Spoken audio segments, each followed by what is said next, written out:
Hello everyone, welcome back to my channel and I hope that you all are doing really well. So in today's video, we'll be discussing part 3 of the novel Light in August written by William Faulkner. तो इस video से पहले हमने part 1 और part 2 को अच्छी तरीके से डिस्कस कर लिया है और इसके अलावा हमने कैरेक्टर स्केच को भी अच्छे से डिस्कस किया है। तो इन सभी वीडियोस के लिंक आपको इस वीडियो के डिस्क्रिप्शन बॉक्स में मिल जाएंगे। तो चलिए शुरू करते हैं हमारा पार्ट 3 जिसमें कि हम डिस्कस करेंगे स्टोरी 3 जो कि किसकी स्टोरी है, गेल हाईटावर्स की स्टोरी है और इसमें हम देखेंगे पास्ट, गिल्ट एंड रिडेम्पशन। तो चलिए शुरू करते हैं इस वीडियो को विदाउट एनी फर्दर डिले।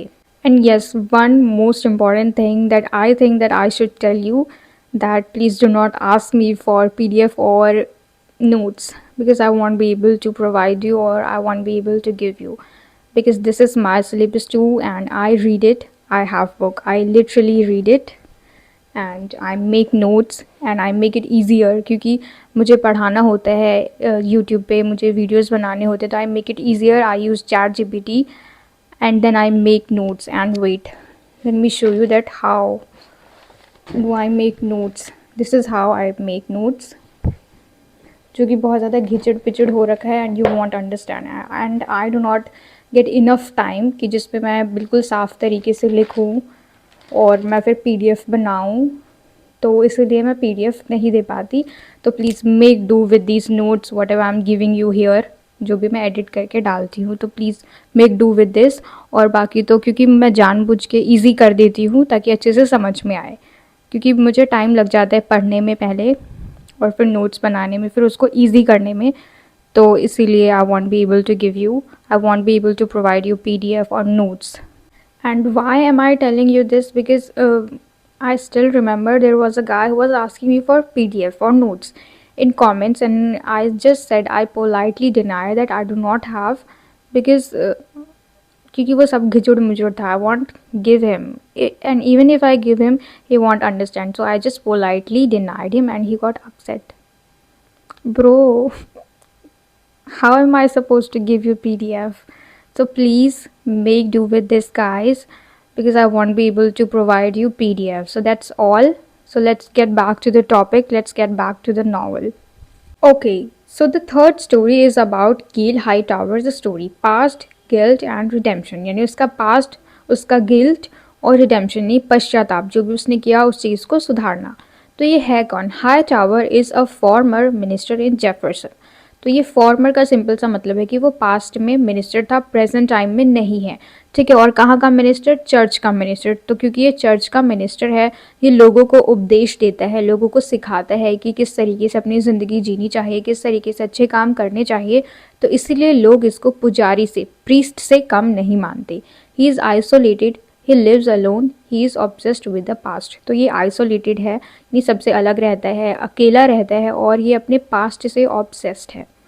फिर हम देखेंगे हाईटावर्स पास्ट बिफोर जेफरसन, यानी जब वो जेफरसन में नहीं आया था उससे पहले का उसका past. Hightowers grows up hearing stories about his grandfather. तो ये कैसे बड़ा हुआ? अपने ग्रैंडफादर की स्टोरीज सुनते सुनते।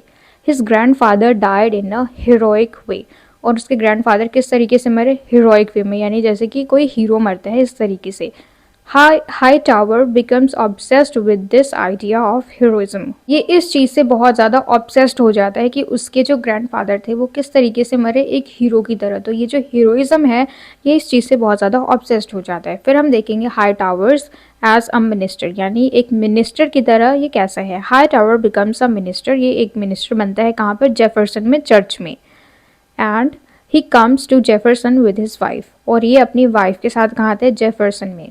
But he is not a good husband, ये एक मिनिस्टर है, church minister, but he is not a good husband.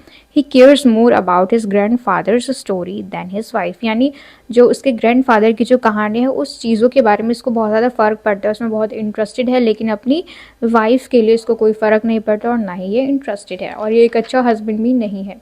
फिर हम देखेंगे हाईटावर्स वाइफ ट्रेजेडी, यानी उसकी जो वाइफ है उसकी tragedy. His wife becomes lonely, क्योंकि ये इसका इतना इन्वॉल्वमेंट नहीं है अपनी वाइफ में और क्योंकि ये अच्छा हस्बैंड नहीं है तो उसकी वाइफ जो है वो एक तरीके से अकेले पढ़ने लग जाती है।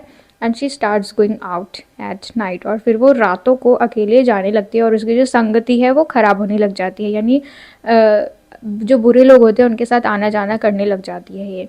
शी हैज़ एन अफेयर, और उसका बाहर अफेयर चलने लग जाता है। One night she is badly hurt and dies, और एक दिन क्या होता है कि वो बहुत ज़्यादा दुखी होती है और फिर ऐसे में ही वो मर जाती है। पीपल ब्लेम हाई टावर, और इस चीज़ के लिए पीपल जो है, जो लोग हैं, वो हाई टावर को ब्लेम करते हैं। They say he is failed as a husband and minister, तो वो कहते हैं कि वो मतलब ना ही अच्छा हस्बैंड बन पाया और ना ही अच्छा मिनिस्टर बन पाया। फिर हम देखेंगे Hightower gets removed, the town forces him out of the church, यानी उसको चर्च से निकाल देते हैं। He becomes a social outcast, यानी समाज से उसको निकाला जाता है, एक तरीके से आउटकास्ट कर देते हैं उसको। He stays in Jefferson but lives alone, यानी वो जेफरसन में ही रहता है लेकिन अकेला पड़ जाता है, अकेला रहता है। फिर हम देखेंगे high towers and Byron. Byron visit high tower sometimes, तो देखो अभी जो हाई टावर है बिल्कुल अकेला पड़ जाता है, लेकिन जो बायरन बंच है ये एक तरीके से ये वही है जो जिसको लीना से प्यार हो जाता है, ठीक है। तो ये उससे कभी कभी बातचीत करता है, उसके पास जाता है कभी कभी मिलने के लिए। Byron is one of the few people who speaks to him, यानी ये उन कम लोगों में से एक ऐसा इंसान है जो कि उससे बात करते हैं, क्योंकि बहुत कम लोग हैं जो हाई टावर से बात करते हैं, और उन कम लोगों में से एक ये भी है बायरन, ठीक है। Byron tries to involve him in real life, यानी वो चाहता है कि वो अपनी ज़िंदगी अच्छी तरीके से जिए। फिर हम देखेंगे Hightower tries to help Joe Christmas, तो जो हाई टावर है ये जो क्रिसमस की हेल्प करता है। क्यों करता है? क्योंकि जो क्रिसमस है इसके ऊपर इल्ज़ाम लग जाता है कि उसने जोआना बर्डन को मारा है, तो इसलिए जो है वो इधर उधर भागता रहता है, और ऐसे में हाई टावर जो है वो उसकी हेल्प करने की कोशिश करता है। Joe comes to Hightower for shelter, यानी वो शेल्टर के लिए उसके घर पे आते हैं रहने के लिए। Hightower tries to protect him, और हाई टावर जो है वो प्रोटेक्ट करने की कोशिश करता है। Hightower even tries to lie to save him, और वो झूठ भी बोलता है, झूठ बोलने की कोशिश करता है उसको बचाने के लिए। But the town does not listen, पर जो लोग हैं वो नहीं सुनते। फिर हम देखेंगे हाई टावर्स एंडिंग, यानी इसकी एंडिंग कैसे होती है। आफ्टर जो डाइज, यानी जो है वो मर जाता है, हमने देखा था कि कैसे मरता है, उसको पर्सी ग्रिम जो है वो उसको शूट कर देता है, ठीक है। High tower is left alone again, अब ये दोबारा से अकेला पड़ जाता है हाई टावर जो के मर जाने से। But he has faced reality more than before, तो अब देखो यहाँ पे मतलब पहले वो हमेशा पास्ट में ही जीता था क्योंकि वो ऑब्सेस था अपने ग्रैंडफादर की स्टोरीज से। तो अब ये पास्ट में नहीं है, वो रियलिटी को देखता है कि अभी प्रेजेंट टाइम में क्या क्या हो रहा है। He feels pen and guilt, तो अब उसको मतलब महसूस होने लग जाता है जो भी उसने किया वो सब ठीक नहीं था, उसको गिल्ट फील होने लग जाता है। He begins to accept the truth of his life, और फिर वो धीरे धीरे अपनी ज़िंदगी की सच्चाई को एक्सेप्ट करना शुरू कर देते हैं। तो ये थी एंडिंग हाई टावर्स की। अब हम देखेंगे इस नावल के थीम्स को। तो पहला थीम हमारा race and identity, specially how society defines people. Race and identity यानी जो भी ब्लैक पीपल है और वाइट पीपल है, उसमें जो हमने देखा यहाँ पे कि जो है उसको लोग हेट करते हैं क्योंकि वो ब्लैक कम्युनिटी से बिलोंग करते हैं। तो ये जो टाइम है जहाँ पे लोग वाइट जो पीपल है उनकी बहुत ज़्यादा रिस्पेक्ट करते हैं, और जो ब्लैक पीपल है उसकी बहुत ज़्यादा मतलब उनको एक तरीके से नफ़रत की निगाहों से देखते हैं, उनसे घृणा करते हैं। फिर हम देखेंगे सेकेंड थीम है prejudice and racism in the American south. Prejudice का सिंपल सा मतलब होता है कि जब भी हम किसी चीज़ पे विश्वास कर लेते हैं बिना उसको जाने, ठीक है। तो ऐसे ही जैसे कि हमने देखा अभी, जिसमें हम देखेंगे प्रेजुडिस कैसे देखेंगे कि जो के कैरेक्टर से हम प्रेजुडिस को देखेंगे कि किस तरीके से जो है वो एक तरीके से दिखाता है सोसाइटी में जो लोग हैं उनको नहीं पता कि वो ब्लैक कम्युनिटी से बिलोंग करते हैं या फिर वाइट कम्युनिटी से बिलोंग करते हैं, लेकिन फिर भी जब जो एक रूमर है कि वो ब्लैक कम्युनिटी से ही बिलोंग करते हैं जो क्रिसमस है, तो उनकी नफरत जो है वो बढ़ जाती है। तो एक तरीके से प्रेजुडिस है कि उन्हें रियलिटी नहीं पता, तो जो रूमर है उसको सुन के उन लोगों ने उस पर विश्वास कर लिया। और फिर हम देखेंगे थर्ड थीम इस नावल का लोनलीनेस एंड आइसोलेशन, अकेलापन, ठीक है। फिर है फोर्थ थीम इस नावल का religion and guilt and how religion can be harsh और कंट्रोलिंग। रिलीजन और गिल्ट, एक तरीके से रिलीजन हम इसलिए भी देखेंगे क्योंकि जो क्रिसमस के अडॉप्टिव फादर थे वो बहुत ज़्यादा स्ट्रिक्ट थे रिलीजन को लेके, तो इसलिए हमने इस चीज़ को भी देखा इस नावल में। फिर फिफ्थ है हमारा theme violence and injustice caused by fear and judgement.